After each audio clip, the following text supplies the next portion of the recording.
Gets open for three. Dagger! The kick, and here it comes. Swing and a miss! And a World Series Game 7 winning Curly W is in the books. Washington Capitals are the 2018 Stanley Cup champions. You like that? You like that? I like that. You gotta like that, right? My approval ratings keep going up. Sorry to keep you waiting. Complicated business. This is a very complicated business, Stevie. I can't find the unmute button. The Washington football team can't find the end zone. They eventually did. But what changes around this? What honestly, whatever changes around here. Whatever changes around here. 1 week, 1 loss for the football team. You know, we're cursed, and anybody who says anything differently, I don't know what team you're watching. I don't know what sport you're watching. Only in DC do we end up in the situation that we ended up in yet again, with the quarterback carousel continuing yet again. This sucks. Okay. And look, it's been a couple days. Frankly, I'm still hot. I'm still really annoyed about it because Ryan Fitzpatrick, who flamed out after 5 games in Miami because there was somebody riding his coattails or waiting to come in to be the starter. Ryan Fitzpatrick, who got 7 games in Houston, I think, at least 7 games in Houston. Ryan Fitzpatrick, who in Tampa, when he had Jameis behind him, got 5 games and was lighting the world on fire. And we all drafted him in fantasy. And this guy's amazing, Fitzmagic, whatever. He comes to DC. He completes 3 passes for 13 yards and he breaks his hip. And now it's Taylor Heineke time. And this just sucks. And I don't have any other word for it. There's an actual curse. It's super annoying. People are be like, oh, it's not a real curse, whatever. Only in DC, the stuff like only in DC does Ryan Fitzpatrick take his 50 kids to a water slide amusement park, destroy his hip, think he's fine, get on the field, complete 3 passes, and now he's gone. He's on IR. I think he's out for 8 weeks. This just freaking sucks. And on top of that, for the fans, after a year and a half, no Washington football team fans in the stands. We go and we're ready and we're pumped and let's go and we're going to do this and Fitzmagic and whatever. And what happens? There's literally sewage falling on the fans, right? Like what an embarrassment. What a freaking embarrassment. This team is an embarrassment.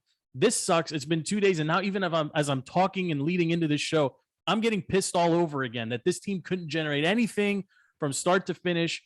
Heineke looked great in spurts, but we are cursed. And we can, I can just stop talking. Settle down, Joe. Okay.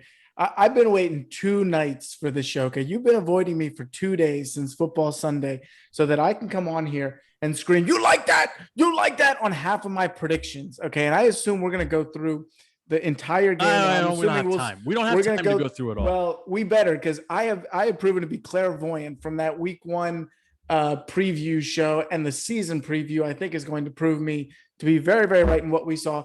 You want to focus on Fitzmagic, but I'm not going to let you get out of this so easily. We're going to get to that defense, and we're going to talk about that front 7, and you're going to need to explain yourself. And we might as well bring our buddy from San Diego here talking about a top 5 defense in DC, because what we saw on the field was not a top 5 defense, was not a top 15 defense, and there was a young defensive end who stole the show, and his name was not Chase Young. It was Joey Bosa, and the other guy disappeared for much of the game. But, he wasn't even the best defensive player on our team. Montez Sweat had a better game than him, but that front 7 has a lot of explaining to do. Montez Sweat was in the game for like 6 minutes. He played less than what? He caused something snaps. He caused a 15-yard fumble. The pass fumble thing. This team freaking is so maddening. Like they have a quality opponent at home to start the season. The Chargers were not a bad team last year. They're certainly not going to be a bad team this year. Last week, we covered them, I think, in a fair amount of detail. I don't think we were like super homers about it. This is a good team. They have a stud quarterback. They've got lots of talent on the offensive side of the ball. The defense is young. And we kind of said, like, these teams kind of mimic each other. They didn't mimic each other at all. Washington could not complete a slant pass the entire game. Washington could not stop the slant pass the entire game. Washington, like, it's just so freaking mind-boggling. And even after all of that, they're still in the game, and they still have a chance to win it. They have no business winning this game. They had no business. I thought we were covering the other NFL. Are we jumping right into this? I mean, I can jump right into it if you're ready. I don't know if you're ready for this. Yeah, heat. let's just get it out of the way and then we can talk. I mean, I got a couple things from around the league too. You know what? No, let's go around the league really quick. I'll give you mine, then you give me yours. All right. A couple things that caught my eye on Sunday. One, it was really nice to have fans back in the stadiums. All right. And it's not a COVID thing. It's not a red team, blue team thing. It's just nice to see fans in the buildings and cheering their teams on respectively. For me, the one thing, there was a lot that caught my eye, and last night's game was spectacular as well. But really, what caught my eye and what was really just something I wasn't expecting, to be very honest, was how poorly Aaron Rodgers and the Packers played. And I am going to pick a little bit on that Joe Barry defense. We're very familiar with Joe Barry and how anemic his defenses can be. But Aaron Rodgers, man, like that body language on the bench was terrible. The body language on the field was terrible. The body language in the huddle was terrible. Like, he's still Aaron Rodgers. Like, I'm not, making any proclamations after week one, except that Washington's cursed and we're effed basically. Like, this is going to be a long season here in Washington. But that team, that was the one that just kind of stuck with me. I think Pittsburgh going into Buffalo, we can call that one an upset. None of us had that. None of us had the Steelers beating the Bills. But the Aaron Rodgers just looked so poor. So poor. The body language wasn't there. The offense looked bad. The defense was horrendous. Jameis Winston had 5 touchdown throws on, I think, in under 150 yards total. Like, there's just like Green Bay. I mean, again, that is a typical Joe Barry defense. But that was the one thing for me that I just came away with. I was like, wow, like this team has a ton of question marks going into week 2. Washington's got a lot of pressure on them to win against the Giants. The Packers have to get right really quick, or it's just going to be a snowball effect of just, is he going to get traded? Does he want to be here? And on and on and on. What caught your eye, Stevie? Well, you're talking about a negative surprise. Oh, a great surprise on this podcast that Razzle just showed up. Okay, that's a hell of a surprise. He's just behind for the glass. tonight He's doing alone. stuff. Okay, He's doing stuff. Can't get this guy to show up on time. That's okay. I'm back, baby. I'm back. We'll talk about that offline and why I was late. Yeah, we're bringing you in a second here, Razzle. We're talking about surprises for the week, and I'll give you mine. Not really a surprise, but something that I think was just confirmed that I said on the preview show, which is that NFC West is scary. Okay, I mean, don't let what the Lions did in those last 3-4 minutes with the onside kicks fool you. The 49ers kicked their butts all over that field. Jimmy Garoppolo looked good. Russell Wilson. Why Chaney pull? Like, I don't know. I mean, that was an interesting one too. I don't know why pull. Why pull your starters? Why mess up the betting lines for everybody that's involved? Something weird. Defense looks good. The 49ers team was a great team. I know that was Razzle's pick, I think, for the Super Bowl. That's a good team. No, okay, fine. Well, I wasn't listening at the time. So Seahawks, I mean, Russell, hey, we had our buddy from the Chargers on here last week talking about Herbert over Russell. I mean, Russell showed that he can still sling the ball around, and Tyler Lockett is a really, really good receiver there. So Seahawks look good. Niners look good. Rams look good on Sunday night. I mean, Stafford, Arizona that was looked the best. But Arizona looked way to steal my thunder. Okay, you're trying to talk over me here. I got a new mic just so you wouldn't have to talk over me. Arizona looked amazing. I mean, Kyler looked special. Kyler looked like an MVP, where Josh Allen did not. And that could be another surprise there with the Bills-Steelers game. But that NFC West looks like, top to bottom, it will be a dominant division, almost to the point where they're just going to beat themselves up, and then come playoff time, we'll Is see it mathematically who makes it out. possible for all 4 to make the playoffs in this new format? I mean, It is.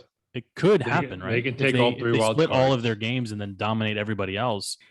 I think there is a scenario where all 4 teams can make, which is crazy, but they do look miles better than everyone else. The Cardinals, to me, that was just not expected. I expected the Titans with all that offensive firepower to come out and put some points up and kind of impose their will.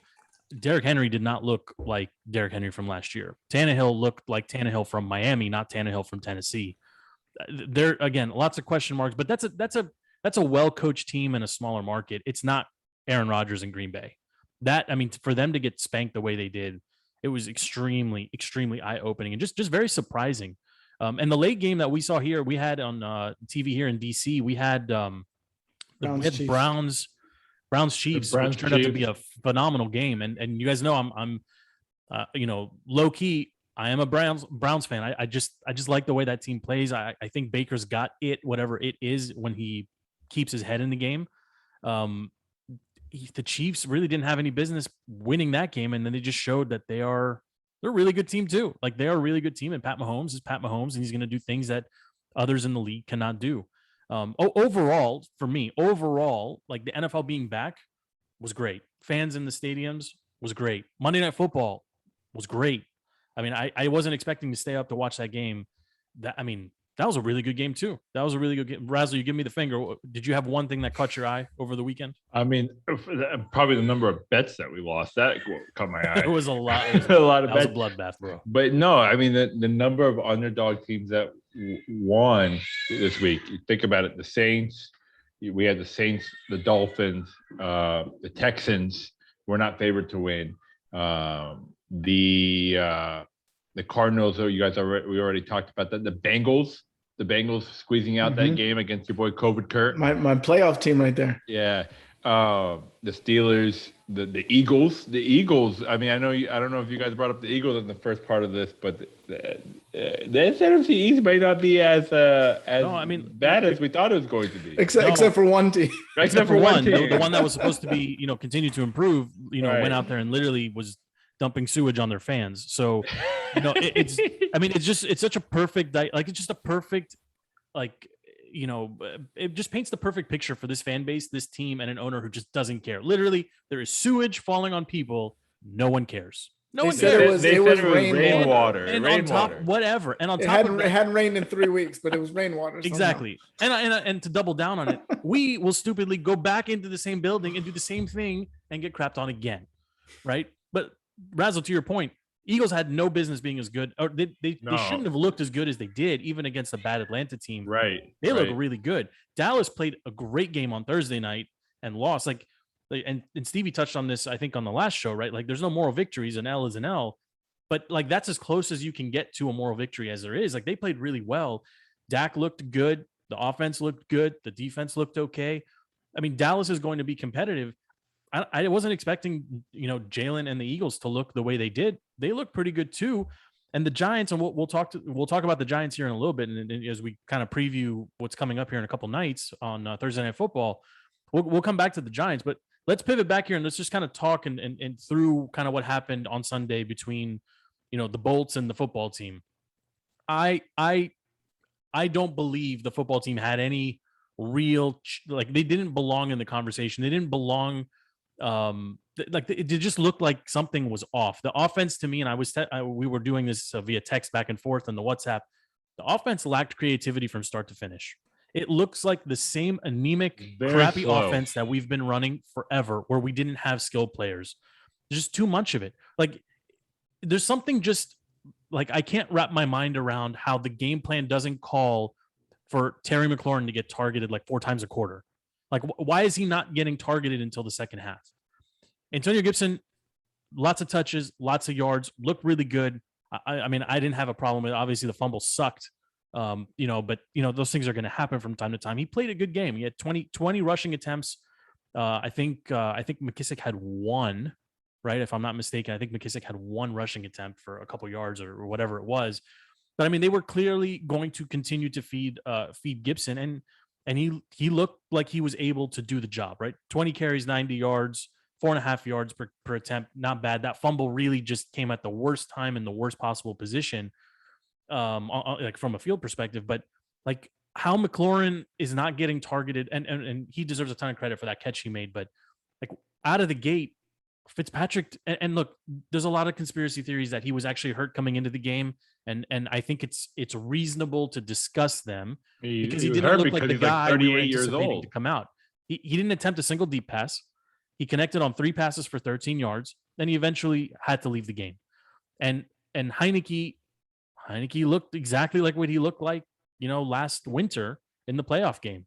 Electric, a little erratic, fidgety in the pocket, moving around, shifting, and ultimately just taking shots down the field and letting playmakers try to make plays, which I can appreciate because the offense looked terrible. That was the one thing for me that, as we kind of talk about what needs to change going into Thursday, this team looked terrible offensively. The defense was a problem too, but on offense, for this amount of, I don't even want to say hype, there's enough skill there to be able to move the ball consistently and generate more third down conversions than they actually did. Going 3 for 10 is just not. It's not okay. It's not. Well, wait a second here, because all right, if we're going to break down the offense, let's break down the offense, and then we'll get to the defense, because I want to spend a good amount of time on that defense, because that was a piss poor showing on the defensive part. 14 of 19 third down conversions for the Chargers. Justin Herbert looked like the real deal. But that offense, there were really 3 parts of the game for me with that offense. There was the Fitzpatrick part, there was the Heineke part 1, and then Heineke part 2. Fitzpatrick part 1, you're right. It was an anemic offense. Fitzpatrick looked old. He looked rusty. They didn't target McLaurin. The offensive line is a disaster. I will not call it. He will be Jay Leno until he proves that he can block. Okay. That left side, Eric Flowers, Jay Leno, those guys did not hold up. It didn't matter where they put Bosa. Of course, they put him on the right side, left side. He was getting to the quarterback. That's not a world beater defensive line for the Chargers, but they consistently pressured Heineke and Fitzpatrick, and the play calling was just anemic. Now you go to that second part when Heineke does come in, there's some magic there, and actually I disagree with you, Joe. I think they pushed the tempo a little bit with Heineke. They started going some no huddle. He started working the ball down the field, and at some point in the second half, they got conservative with the ball. They started running the ball a lot more. They weren't setting up the play actions. They weren't looking downfield. They started checking down a lot more. Even they had the lead at one point. They got down just 1 score. They never really pushed it. And I thought Heineke looked his best when there was an up-tempo, no-huddle style offense, and he could push the ball down the field to McLaurin. He was clearly targeting him when they got out of the gate in the second half. But everything else just looked – it was bad play calling, bad offensive line protection, and mediocre quarterback play. I mean, tell me I'm wrong, Razzle? There's no way. No, I mean, it's the Scott Turner offense. I mean, when does it go to coaching? I mean, this offense has always looked this way since last year. Guys, Scott Turner sucks. Okay, right. Just Scott Turner. Just offense. say it. I mean, he's terrible. He he's not his dad. Okay, he's. I wish he was his dad. There's no creativity there whatsoever in that offense. There's too many weapons on the football team to only convert 3 first downs in an entire game, to only manage whatever it was. What did Heineke actually finish with? 122 yards plus Fitzpatrick's 13. Like, we're talking about under 150 yards. Like, that's crap. That's crap. The game plan was built for expecting Fitzpatrick to play the whole game, so we can't really, blame anything. Heineke came in, he did what he could. He did his own version of his magic. He did the Heineke thing. But look, does Heineke really give this team the best chance to win over the next 6 to 8 weeks? I mean, 100%. Don't. What's your other solution? Don't do it. You're gonna say Cam Newton. I'm just throwing it out there just to get a reaction. And he's just trying to get clicks. He's just trying to get likes. Okay. Don't. No, this team. No, listen. If this team really wants to be a playoff team, if this team really wants to take the next step, is Heineke the best thing for us? I love Heineke. I think he did a lot of great things for us at the end of last season, especially in the playoff game last year against the Bucs. But over 6 to 8 weeks, I don't know if he's going to get us what we need. He's the best option they got right now, Razzle. Okay, like, you're not going to go sign somebody off the Are you telling me Cam Newton doesn't know the Scott Turner offense? I know the Scott Turner offense. It's not about the stupid Scott Turner offense. It's not about honestly. But you can't say Cam Newton's going. You're going to drive me insane. No. You can't say Cam Newton is off the street. I'm not telling you to go call someone else. Cam couldn't throw the ball 25 yards last season in a Belichick offense, right? He can run the ball. The shoulders okay, the same. He can run the ball. You want to bring him in and go bananas with use him in some weird creative package. Okay, you know what? Let's go get Tim Tebow. Okay, let's have him come in. Tim Tebow's doing a great job on first take right now. Meetings on the sideline and get something going on for the. What about Kyle Allen? I like Kyle Allen. Kyle Allen is Colt McCoy, is John Beck. It's the same guy we've had as our back. Well, John Beck is special to Steve. I love John Beck. John Beck is very special to Stevie. I think they share a profile pic for a long time. Yeah, he's the same guy that we've had for. He's a backup quarterback. Heineke's I'm the guy not saying at least Cam for Newton's right now. a good idea. I'm not trying to make that point here. The point I'm trying to make is what is the best thing for this team for the next 6 to 8 weeks. So that way, if Fitzpatrick comes back healthy, we're in a position to make a run for the playoffs. The best That's thing, my question. The best thing is Heineke, because he's had an entire summer to work with this team. Okay, he knows the playbook. He's got it. Okay, in batches, right? He hasn't won a game. That's okay, but you know what? It's more than Kyle Allen, right? He gives us like there's Those no are my film only on him, two right? options. So That's my point. you're saying 6 to 8 weeks. Hold on. You're saying 6 to 8 weeks. It's going to take 2 or 3 to get like actual like real footage on him that you're going to be able to scheme against him. Maybe less, whatever. But he's got that thing where he snaps the ball, he's shifty, he moves around, he's not a standing target. And again, like a lot of the teams that are coming up, like the Giants have they have an okay pass rush. Okay, it's not the Chargers pass rush. So, to Steve's point, and I think it's an important one, the offensive line did not play well. The entire team did not play well. But are we going to get to the defense at some point? But Gibson was able to get 90 yards, okay, behind that offensive line. They were able to move the ball in spurts, in pockets here and there. But like ultimately, McLaurin has to get more than whatever it was, 6 targets. And he can't be asked to make those crazy he can make those crazy catches, but he's better in space, right? Like there needs to be more. I mean, I think Logan Thomas was only targeted 4 times, right? And obviously he had the touchdown, he saved his fantasy day, but in real life, like on the field, these guys got to get the ball more frequently. Look, Logan is a huge target across the middle. And that's why for me, like there's enough pieces here on this offense that the team should continue to be competitive, regardless of who, like whether it's Heineke or Fitzpatrick or even maybe Kyle Allen. Like there's enough here that you can stay in these games, especially against the less elite teams, let's say, right? And the Chargers are one of those like almost upper echelon teams, and they showed it. But we don't have a Justin Herbert, okay? And the way that this franchise runs, we will never have a Justin Herbert. You don't need a Justin Herbert. You need to open up the offense. You need more creativity in the play calling. Do you think Scott Turner will be the offensive coordinator at the end of the season? No. Stevie, will he still be the offensive coordinator by the end of the season? No, because it's the easiest thing to get rid of. No, they should have kept Kevin O'Connell when they had the opportunity to. And are we going to get to that defense? Because I'm going to need an apology from both of you about that defense. I will not apologize after 1 week. Okay, I will say that okay. I don't understand the scheme. That's stupid, but okay. I don't understand the scheme. I don't understand why Montez Sweat wasn't more featured. I don't know what happened to the rookie. I honestly think he played like 4 down. I don't think his number was called once in the entire game. But the secondary, again, I said this as when we opened the show, they couldn't stop the slant. I mean, they got dinked and dunked on all game long. Sorry, Saint Juste. I don't even know how to pronounce his last name, but come on. I mean, what was he? He was just getting abused. Now I'll tell you, the one silver lining of that defense was the free agent picker, William Jackson III, played a hell of a game. Yes, he played balls out. Cam Curl played balls out as well.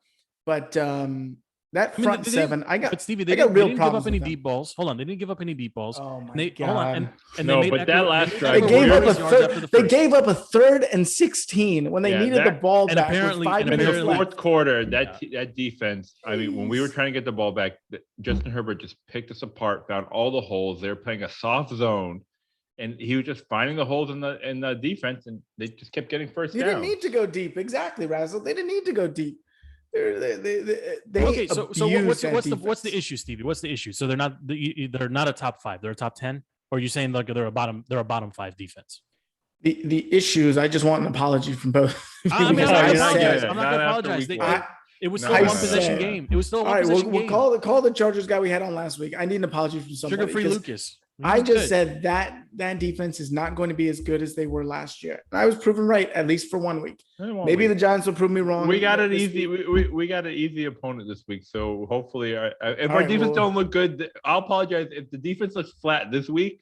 Well, hold on, Razzle. I would give it a couple of weeks because Daniel Jones, that big mouth breather, comes in and just dominates the Washington football team every time he plays them. I mean, he looks like Eli or even Peyton.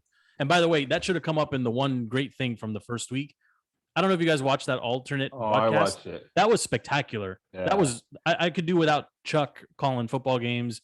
Ray was kind of weird too, but those two guys going back and forth with the zings. That was really good. That was really, really good. I actually really enjoyed that too last night. It was better than listening to the actual. I was gonna say the A team. The B team was better than the A team. I mean, they need to the put B team Peyton should and be Eli the A on team. ESPN. Yeah. Yeah, I do want to touch on a couple other things though before we take a break and then we switch gears and go into the Giants 100%. Special teams looked okay. Dustin Hopkins, we got to talk about Dustin for just a second, okay? Because I expect him to miss every single field goal. So based on my expectation, he did better than I expected. Okay, Tress is Tress. That return game had a little bit something extra that we haven't had here in a long, long time.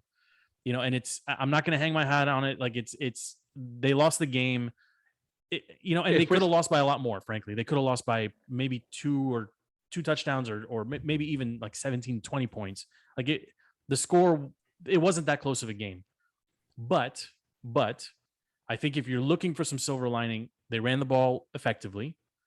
Heineke looked okay in spurts, and he's going to give him a shot. Like Heineke has nothing to lose. If he it's not a Fitzpatrick situation, who's also really got nothing to lose at this point in his career. I think Fitzpatrick, I don't think we're going to see him again for the season. Like he is older. That hip is going to be a problem. If he can't move around, like he was kind of a one-trick pony to begin with. If he can't even like pretend to move around, I think that ship has sailed. But I personally, I don't want to see Cam Newton near this team. Rivera Ron's had multiple opportunities to bring him in, and he hasn't done it. And it's not like Cam, by all accounts, even in New England, he was an excellent teammate. But the in this town, I mean, do you remember Clinton Portis with all the outfits and everything else? I love CP3. Exactly. We all loved him. But on Sundays, CP26. But on Sundays, he was extremely aggravating because the play just wasn't there. And all the show without being able to back it up, it's just a bad mix. And again, Joe, if we're bringing in a former QB who's put up some big numbers and some highlight stuff. Oh, you read my mind. Oh, RG3 is a phone call away. I saw the rumblings on Twitter. Bring him in. He started his own rumblings. Let's have some fun. RG3 posted his own stupid clip. No. Talk about sewage falling from the sky. No. And this was that guy. 2 years that ago. That guy can't get out of his own way. Yeah, that guy can't get out of his own way. No. He's still with that silly Russian chick. He's probably on number. Yes. He's probably on the third. Yeah. If he is, I say we bring him in. To do what? What? I mean, what offense is he going to run? He cannot run, and he cannot throw. So what offense is he going to run? Doesn't he? What does he do? The long jumper? Isn't he like a? I'm Olympic surprised. guy? Hold on. Let me just get Stevie here on the record. Are you off Team Heineke, or are you okay with Heineke? Like what's your position here? I was just going along with all the other stupid ideas that were thrown out. The correct idea is Heineke can get this team to 8-8, and Heineke's not the issue. That's all I've been saying is that there are other areas that this team needs help with. Heineke is not the issue. Heineke knows the playbook. When they take the reins off of him, which they did for the first 10 minutes, and he was able to sling it down the field, I'm telling you, the pace, the tempo, when they went no huddle, Heineke was much more in his element. They slowed the game down. They were trying to kill the clock. They were handing it off to Gibson too much. That was where they lost the game. It wasn't when Heineke came in. They got the lead when Heineke came in. Offense had a spark. It was when they got conservative, when they got too conservative with the play calling, and they took the ball away from Heineke. I'm the opposite. I thought Heineke was great. I thought he looked better than Fitzpatrick. So do you think, what are we talking about? Do you think Turner called those plays? Do you think he called that touchdown play? I don't think so. It could have been the ghost of Jay Gruden calling that play. Turner, what does that matter? Atrocious. He's atrocious. I don't know what that matters. What matters is he coaches offense the way Joe Barry coaches defense. Okay. and if you watch the Packers game, Aaron Rodgers took the biggest L of his professional career. Joe Barry, I mean, look, we don't put that loss on Joe Barry. Do not. The defense they wasn't couldn't good. stop you. They couldn't stop anybody. The Saints playing in Jacksonville. I mean, that defense shouldn't have looked the way it did, Joe. The whole team wasn't prepared. They've been distracted all off season. No, don't Aaron Rodgers. Okay. Yeah, no, you put the loss on Aaron Rodgers, Yeah, well, he's the quarterback. So, yes, I do put it on him. Yes, it's very hard to win without him.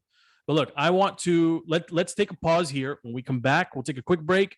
We'll come back and we'll do let's talk a little bit about the Broncos versus Giants. We do have a guest coming on, Antonio Reyes, who covers the Giants. He's going to come on and kind of share his thoughts on the Giants' Week 1 loss to the Broncos, who actually may end up being a sneaky AFC playoff team. We can maybe get his thoughts on that. And then we'll start talking about Thursday night. I mean, for Washington, there's no secrets here. Washington has to win this game, or it's going to be, it's going to be a bloodbath in DC. And frankly, New York is. I don't know if New York had the same expectations going into the season, but it'll be good to get Antonio's take on that team as well. So let's take a quick break here, and we'll come back on the other side with a guest to break down Thursday night's Giants versus Washington matchup. Thanks for listening to DTC. We are taking a short break, but we will be right back. In the meantime, check out our YouTube page, which is updated with content regularly, and if you haven't already, find us on your favorite podcast platform and hit subscribe. You can find the show on Apple, Google, Spotify, and Amazon. Just search for DTC or Defeating the Curse. Thanks for supporting us. The show will be right back. Welcome back into DTC. We are joined by Antonio Reyes, host of Breaking Tackles podcast. He covers the New York Giants. Antonio, welcome to the show. Would love to get your thoughts on what happened, on Sunday between the Broncos and the Giants. It was an emotional weekend, I think, 20-year anniversary of 9/11. Right. There was a lot. I mean, I actually watched that game in full. I watched it back in full. The Broncos, before we talk about the Giants, let's just talk about the Broncos. Mm-hmm. These guys always kill me because I have an AFC team and an NFC team, and my AFC team happens to be where my wife is from, which is Denver. Okay. So I'm a little bit aware of what the Broncos got going on. Nobody expected Teddy Bridgewater to do much. He came in and looked like the Teddy Bridgewater from Minnesota, frankly, from many, many years ago. Melvin Gordon looks like he's still got some pep in that step. He took it to the house. I think it was a 70-yard run, maybe even longer. I mean, the Broncos are my sneaky kind of dark horse pick for AFC, maybe an AFC wild card. I had them beating the Giants, full disclosure. Right. I didn't see them going. I didn't see the game kind of going this way. And whipped. I expected a little bit so more. Whipped. Yes, I am. So yes, whipped. Yes, okay. yes. I hope my wife listens to this. I will play this back for her because I love her. No, but I'm just curious to get your thoughts. I mean, what did you think going into week one? Was this a game that the Giants felt they could win? So I was watching, first and foremost, guys, thank you for having me on. I just want to say that I was watching the preseason for the Broncos, every snap that pretty much Bridgewater took. And the one thing that I took away from that was Teddy's a little bit inaccurate, but what he does really well, and this is the number one problem in the Giants, is that he buys time with his feet. He extends plays. And that is honestly any quarterback, and again, we'll talk about Heineke, but that's the problem for the New York Giants. The Giants pass rushers, our outside linebackers do a terrible job when it comes to pass contain. They do a decent job when it comes to run contain, but pass contain they don't. But anyhow, Bridgewater, it was amazing to see him just, a lot of third down conversions, a lot of missed assignments from us. I'm gonna tell you this much though. I was really impressed from the Broncos. Their defense is solid. They have a whole bunch of guys that, again, Gordon, like you mentioned, looks great. Williams, a backup. It's hard to tackle that guy with just one person. It's a stacked team. Now, Jerry Jeudy just got hurt in that game, and he might be out for a while. So will that hurt him? Of course it will. Jerry Jeudy is an amazing player. But regardless of the fact, they're gonna win games, and I wouldn't be surprised if they're definitely contending for the division and the wild card at the same time, like you mentioned. It's a scary team, and I didn't expect that much. It's all about Bridgewater, and he just exceeded my expectations. I didn't think he was going to be that accurate and just that good. Yeah, Antonio, lucky for me, I'm single, so I don't need to care about the Broncos. Let's pivot to Thursday's game. And right. I got a personal kind of interest here and investment here in Saquon. Where's the fantasy ball? Ring the fantasy ball. That's my fantasy guy. Okay. Every week, this guy only cares about his fantasy players. Hey, tell me what you saw in Saquon last week, and tell me, did he meet expectations? Is that what the game plan was to get him that number of carries? Are we going to increase his workload in the coming weeks? Did he have any setbacks post, game? How did he look to you? So I'll be honest with you. Saquon is not the problem. The problem is the type of plays that they run for Saquon. If Saquon doesn't have a lead blocker, either a fullback or a guard pulling, it's going to be a problem for him. He is a way better running back when he has a guard or a fullback pulling for him in front of him. And there was just one play where I saw there was just a pulling guard. And that play, maybe he got 6 yards on that play. Everything else, it was just dive plays out of shotgun. That's not how you use Saquon effectively. Because it's just, frankly, our defense is just, as opposed to the Broncos were, when they were in shotgun and they were doing run plays, they were even pulling 2, even sometimes 3 guards in a play. Well, not obviously not 3 guards, but pulling 3 different players, including both guards. And that's pretty much it. If but is he healthy? I was just going to say, are you healthy? I mean, 10 carries that's not. No, so it's that's not a full workload. Though the only reason why they gave him 10 carries was because we were going to play on Thursday. And again, just remember, he didn't play at all in the preseason. They're just ramping him up. I expect maybe another 10 carries, unfortunately, for this game, maybe 10 to 15 the most. But I don't see him getting 20 touches in this upcoming game on Thursday, unfortunately. I see him getting 20 touches after this Thursday's game, to be honest. Do you see Daniel Jones throwing the ball 40 times again? I honestly, I do. Unfortunately, that might be a big problem. One thing that I did see on the Redskins defense was a lot, the inside runs for again, I keep forgetting who you guys were playing right now. For the Chargers was working really well. And Eckler is not a big guy, and Eckler was just getting some good runs up the middle. So I'm curious to see if the Giants can pull that type of thing again against you guys. But you don't know. Again, I hate dives for the Giants. I just want to see him pull or get a fullback in there and just run smash mouth. I'm just sorry. We all love that you're calling them the Redskins. We love the name, baby. We love the name. We're all smiling. Until you guys get another name for Washington football team, I'm sticking with Redskins, man. We're all sitting here thinking, who's going to break it to the guy? We changed the name. I'm calling Washington football team. Let's go. I'm sorry about that. So I have like two kind of tactical questions. I mean, you heard our lead in here. I think you were listening to the majority of the first part of the show. Right. Washington has a lot of things that they need to correct.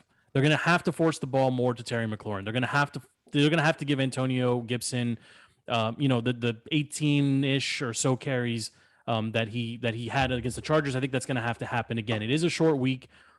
Our offensive coordinator lacks creativity and lacks anything that resembles vision. So I'm expecting very vanilla. Well, I'll take your word for it. I honestly, I don't know how much worse you can be than Scott Turner, but lack of motions. Giants. I'll tell you right now. I'll break it down a little bit. I'll give you a little scouting report on the New York Giants. The New York Giants just don't throw deep balls. We had one deep ball over 20 yards in the last game. We don't run motion. We're probably one of the teams where we run the least motion. And when I'm talking about motion, I'm talking about literally moving from one end of the field to the other. That type of motion where you're running, you go halfway and then you go right back to the position where you was. Unfortunately, for young quarterbacks, that doesn't really tell you much because the defense might not even move from the position. As opposed to look, for example, the Kansas City offense where there's motion in every play from one end of the field to the other. It tells young quarterbacks, even Mahomes, and Mahomes still needs that help, where it tells him whether it's a zone or man coverage. Jason Garrett we've seen this since he was in Dallas. He's pretty much a line him up and go type of coach. He still thinks that he has that powerful O-line from Dallas, and unfortunately, we have a mediocre O-line, in my opinion. And it's a very basic offense. I don't know what it is. Either we're protecting Daniel Jones or Jason Garrett just doesn't have that many plays that's down the field. But to have only just one play of 40 yards in an entire game, that's embarrassing. Well, yeah, Antonio, like you said, with a limited offense around Saquon Barkley, what else is really left? I mean, I know you guys brought in Kelly Galladay in the offseason. He's kind of getting warmed up. He spent a lot of time in the preseason hurt. Talk to me about Jason Garrett and now year 2 of Joe Judge. What's the vibe with the coaching staff? What's the outlook on them? What are fans? What is talk radio and New York talk? What are their outlook on the coaching staff? So everyone wants Garrett out. Obviously, it's just his offensive playbook is just terrible. Coach Judge is still loved. He's a very gritty guy. He does represent New York. He has that personality, even though he's not from New York. But he does have that personality that we're looking for in a coach. Kind of reminds us of the Tom Coughlin in a way. Problem is, again, it looks like our defense is on point, but when it comes to the offense, it's a little bit shaky. And guess what? New York is not patient at all. That's one thing that we don't have as New York is his patience. And, if this keeps going that way, maybe you're looking at Judge, unfortunately, in the hot seat. And I love Judge. Right. I do want him to stay here for another 10 years, but it is what it is. I mean, I don't even know if it was him that brought Garrett. I'm pretty sure that had to do something with Gettleman. I feel like it and came from ownership. above. I remember that when they hired, they kind of. I am 100% sure that they just didn't want to give him the reins. They want to get him to kind of feel like it's part of it. And unfortunately, I can see it. I can see at the end of this year, at least, I can see Gettleman and Garrett both gone after the end of the season. But Judge is gonna stay. Right, but that, I mean, that's subject to it's basically all on Daniel Jones' shoulders at that point. I don't think so. I think also Jones's last year is this year. I think that we will be drafting a quarterback, especially if we're a top 5 draft pick next year, because we have 2 draft picks next year. Right, so you guys drafted Daniel Jones the same year that we drafted Dwayne Haskins, and we cut the leash on him much quicker than you guys did. I love Dwayne Haskins. Yeah, I mean, you guys got to remember they drafted Daniel Jones 6. We thought they were going to draft Dwayne Haskins, and we ended up taking him at 15. Yep. By the way, do you guys know if you guys were going to take Jones at if Jones was there? I think the plan was at the time to take Jones at 15. Well, they're both. I remember that. Remember they ended up dropping back and then picked up Sweat, right? Or in the late around 26. They traded up to get Sweat, but they stayed put at 15. To take Haskins, and then we didn't even. But on Daniel Jones in particular, I mean, is this experiment over? I mean, are we just clock watching? I'll be honest, since they drafted him, my problem was when I saw his college tapes. Listen, I just saw highlights. I didn't even study college tapes. I don't really look at college ball. I look at highlight tapes just to see what the guy's doing. I looked at his highlight tapes and I didn't see him not once extend plays in college. And as soon as I saw that, I said, "Oh snap, we're in trouble." It just especially with that offensive line. It's just any offensive line. Look at even Josh Allen in Buffalo. He's extending plays. And he's a beast. Listen, Allen's a beast. No, dude. And it's just the NFL today. If you don't have a quarterback who's going to extend plays, I don't care how good their offensive line is, it's not going to matter. And the quarterbacks who do extend plays, they say, "Oh yeah, those guys have great offensive lines." No, it's also the fact that when you're looking on paper, that guy didn't get sacked or barely got sacked or barely got hit. But he also did his own O-line a favor. He extended the play for them. So that's some things that people just don't see on paper. And they're looking at PFF stats, which is garbage. I hate PFF O-lines gradings. I never look at that stuff. Well, look, if Daniel Jones played the football team every single week, right? I mean, he would be he's an all-pro. In his career, he's 4-0 against Washington, right? 70% completion, 70% completion percentage. Yeah. Almost 1,000 passing yards, 8 touchdowns, and most shocking, I'm looking at it right now, 21 rushing attempts for 123 yards, which is good for 6 yards per carry. He's just got Washington's number consistent. Meanwhile, he doesn't scramble enough in any other games. I mean, I'm surprised you just mentioned that right now, because he just doesn't use his legs enough. He scrambled maybe twice, I think it was, during the Denver game. I'll tell you right now, I'm looking at the stats right here in terms of rushing. Jones carried. Oh, he said he carried it 6 times, but I'm pretty sure 2 of them were sacks. So that counts as a rush. It's just he was not even rusher, by the way. Yeah, Antonio, he won't need to scramble because that overrated front 4 will give him plenty of pocket to throw into. But listen, you've it's been week 1. You've seen 4 teams play in the NFC East. Right. Where do the Giants rank? And for fun, where does the WFT team rank? And I'd like to also ask Tweedledee and Tweedledum over there as well what they think. I think it's dead last. And I did. Let me just say real quick one thing too. I heard you guys talk about Heineke, and you guys weren't it was kind of 50-50 with Heineke. Just remember, guys, he probably didn't get first team snaps practice that week. He's definitely tell him, Antonio. Tell him. Definitely will get it now. That's a solid point. I'm with you there. And dude, you saw him. He came in. He was inaccurate, but then he started getting his groove in. He's gonna get plays this week that are specific for him, not for. They probably didn't have nothing for Fitzpatrick. I mean, obviously nothing for. You got too much faith in Scott Turner. Well, listen, I really like what you guys did with that guy in the playoffs. When I saw him in the playoffs, even against Tampa, the guy lost. I was like, nah, this guy got something. He might not have the strongest arm. First of all, his arm is stronger than Fitzpatrick's arm, which is important. That gives you another dimension that maybe Fitzpatrick can give.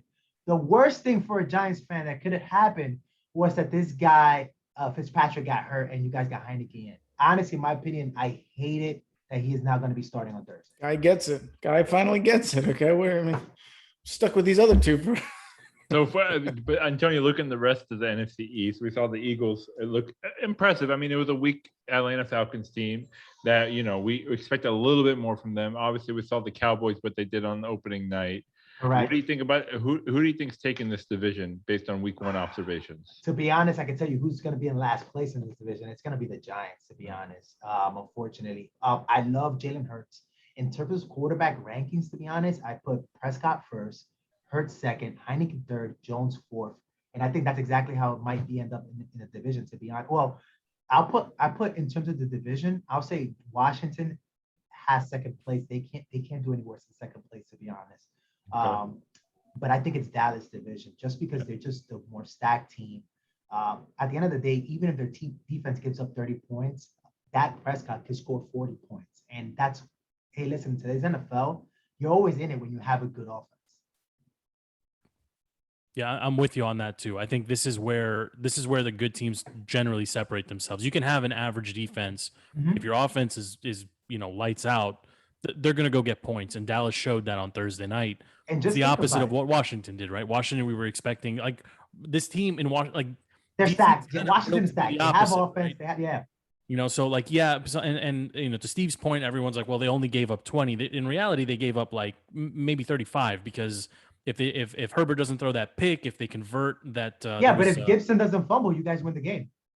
No, I don't think so. I think that's a long shot. The way that offense Well, was. let me moving, tell you one no. thing that I did see about Gibson that I didn't like. He keeps trying to bounce out runs to the outside. Yep. And if He's a receiver. He's a receiver playing running. Hey, listen, if he wants to do that against us, you guys might lose the game just right there too. Also, Well, what's your pick? running? This is my favorite part of the show. I think what's the Washington pick? wins. Washington wins. Give us Washington a score. wins. What's the line? What's the line, Razzle? We need the line. 17, 27. Something like that. You guys win by 10. Wow, you think Washington's going to find 27 points? Turnovers on our offense going to give you guys a good field position. That's the only reason why. So it's become a little bit of a tradition here that we put in a 4-way parlay. So we each got one. We'll put you in on one as well. I'm looking up my line right now. Looks like it's the Washington football team's favored by 3 right now with a points of 40.5. So it sounds like that's our first one, Razzles. We're gonna take the points. We take the over. Take the over. I wouldn't do the over on that one. All right, looks. Even- we don't even- like even- taking unders, but we'll take the under. Even if I gave you guys a score, that would be 27. It still would be an over, but man, I just don't trust Jones, to be honest. I don't trust the Giants offense to muster any more than 7. Especially with the limited Saquons. I mean, the Saquon's the whole offense, passing, catching, all that. So that's another thing too, though. Jones does not like dumping it off to his running backs. He loves throwing flats to tight ends. He loves throwing flats to fullbacks. But he just does not like to give those release plays. Just doesn't like throwing it to running back. That's one thing where it's funny because Eli sucked his last couple of years with us. But if Eli was in this offense now, at least Eli's could work the pocket. This guy Eli will at least move up the pocket, work side to side. He had more pocket awareness than Jones. Jones has 0 complete pocket awareness. Did Evan Ingram practice? Not last week. I'm not sure about this week yet. I haven't seen any reports. I didn't check any reports of the Giants of this week who practiced, who didn't. I wouldn't be surprised if he's playing though this game, and we need him. Everybody in New York hates, for the most part, the fans hate Ingram. I understand what's the value of Ingram. It's just a mismatch almost on any safety, on any linebacker. People just don't understand that even if Ingram doesn't get the ball at all, you can't line up a linebacker against him. You can't line up a safety against him. You just don't understand that. So look, we got some interesting lines here, Stevie. I'm gonna go to you first. We got so player passing yards. So Heineke and Jones are both, the line for both is at 230. That's an interesting one. Do you think I just wasn't, that's a little surprising to me. And then passing touchdowns, both are at 1.5 as well. So I just don't see this as a high scoring game personally. I don't think they're going to throw 2 touchdowns apiece, but that's an interesting prop if we're looking for something to be creative with. Logan Thomas to catch a touchdown at plus 200. I like that one. Quarterback that throws 2 touchdowns is probably going to win that game, to be honest. Yeah, I like Heineke to get a rushing touchdown. Let's see what the prop is on that. All right, you take that, Joe, and I'm gonna put me in for Logan Thomas. Logan Thomas anytime score plus 200. Saquon doesn't even have a line. What are we doing? Are we doing game predictions? I'm ready. I got my score ready, Stevie. You want to go first? Yeah. I'm the only one that's 1-0 on here. I don't know what you picked last week, You are Antonio. 1-0. but Can we go back to I'm the 1-0. tape? Can we Okay. verify that? I Joe? picked the He Chargers. picked the Bolts. He picked the Bolts. Okay. I picked the Chargers last week. This week, I think it'll be a race to the bottom. I think it'll be a really, really crappy football game, and I think the WFTs will win 20-17 on a last-second Hopkins field goal. All right. Such an awful game. If it comes down to Hopkins, we don't win the game, but okay, that's fine. Razzle, what's your pick? I think it's going to be a very low scoring, bad coaching on offense type of game from both sides. I'm going to say 17-13 Washington football team, which gets us on the under on the points, and it gets us covering the spread. So that's the bet I'm going to be putting in right after this. I think I'm gonna do that too. So Antonio, give us your pick then, Antonio. What do you got? I did say 27-17. I'm actually gonna take it back. I actually like that 20-14 range-ish right there. I think that's gonna be kind of more like the game right there, to be honest, guys. I don't see Daniel Jones throwing 2 touchdowns in this game, unfortunately. Listen, or it could just be a crazy game because it's Thursday night and you might have freaking a crazy scoring uproar for no reason. I mean, that's how these kind of things turn out to be also. It's very unpredictable, but I mean, I don't know. I'm actually gonna, if I was making a bet, yeah, I would absolutely do it. Maybe 2013, 20 something like 2014, something like that. And I'll say the Redskins are gonna win that game. It's gonna be an ugly football game. It's gonna be ugly. I don't know. I'm a defensive type of guy. I like seeing sharp defense. So if it's a low scoring game, I'm actually excited for those kind of things. Now, if it's a sloppy offense game, that's a different story. I think unfortunately for the Giants, it might just be sloppy on offense. So yeah, if you're talking about that kind of ugly, then yeah. I think Washington will get it done, Stevie. I think ultimately there's a lot of pressure on this defense to show up. This is a team that they are expected to beat. You know, no offense, but they are significantly better than the Giants offensively and defensively. They should be able to get past this team with relative ease. I think they win. I got them scoring a little bit more points than you guys do. I have them pushing like 25, 26 points. I think the Giants will probably find the end zone. I think Saquon may get a little bit right against this team, but I mean, unless he touches the ball 20 times, I don't see how the Giants can win. So I'll take DC as well. But DC has to have this, and it's I think Antonio said it best. Like if New York falls to 0-2. They weren't expected really to win either of these games. If DC falls to 0-2, we needed a split, and in reality, we really needed to get 2 wins here because the rest of the schedule for the next 7 weeks is very, very difficult. We're going up to Buffalo right after this. Yeah, I mean, there was about 50,000 fans, in FedEx this past Sunday. Half of them aren't there if this team starts 0-2. Like radio ratings go down, everything goes down the toilet. That's again, crazy. which again, sewage raining from FedEx. We'll see what happens on Thursday night. But I wanted to There's say going to be a lot of blue on Thursday night. There's going to be a lot of blue. Always. Yeah. They can have it. They can sit in traffic for 2 hours. Good for knock them. yourselves out. Enjoy the chicken We're nuggets used- and we're used the to $20 traffic, beers. though. I was going to say, Tony, are you coming down? Or? No. I wouldn't make that trip just to see my team lose. I'm not making any road trip for the Giants until I'm confident that the Giants have a capable team on the field, unfortunately. And that's not going to be until we have a new quarterback next season, hopefully. That's a very reasonable policy. As long as your current quarterback doesn't end up as our quarterback, then we are on the same page there. Antonio, he's going to be a backup for someone. So, yeah, it's true. Well, he can do that as long as it's not in Washington. But I want to say thank you for joining the show. Antonio Reyes from the host of Breaking Tackles podcast covering the New York Giants. Antonio, where can everyone find your show? Guys, on Twitter, you guys could just follow me on BT Giants. That's just BT Giants. And again, I'll be honest, I'm not a Giants everything do good to see glass half full. I call it how it is. So if you guys want to just get the real truth, and if you guys are playing Washington that week, I suggest you guys follow me on Twitter. And on YouTube is where my podcast is going to go out. It's going to be out by tomorrow morning. And it's just YouTube/N_Tony_O. And that's where I have my different things. Again, you'll see the link also on my BT Giants. So thank you guys for having me. You guys have a great podcast. I love your energy. And, I'm not gonna say good luck because we're going against you guys. So hopefully we can pull off an upset. And I can't wait to hear your podcast if you guys do lose this game. It's gonna be so funny. If they lose, this will be a catastrophic show. It's gonna be most watched. This will be terrible. I am gonna advertise you guys on the Giants Twitter. Yeah, I wouldn't wait for an invite back if we lose. Thank you. We may not be calling you in December. That's right. We may not be here in December. We didn't invite the Chargers guy back. Sugar Free was good though. Antonio was great too. Antonio, thank you very much for making time. Yep. Razzle, thank you for making time, working behind the glass as always. Stevie, thank you for making time on mic number 2. I appreciate you guys. My name is Joe. This has been Defeating the Curse. You can find us on every social media platform, every podcast platform, and very soon on YouTube as well. If you want to check out video from these shows, they'll be posted there too. Thank you very much for hanging with us. Until next time, we are out.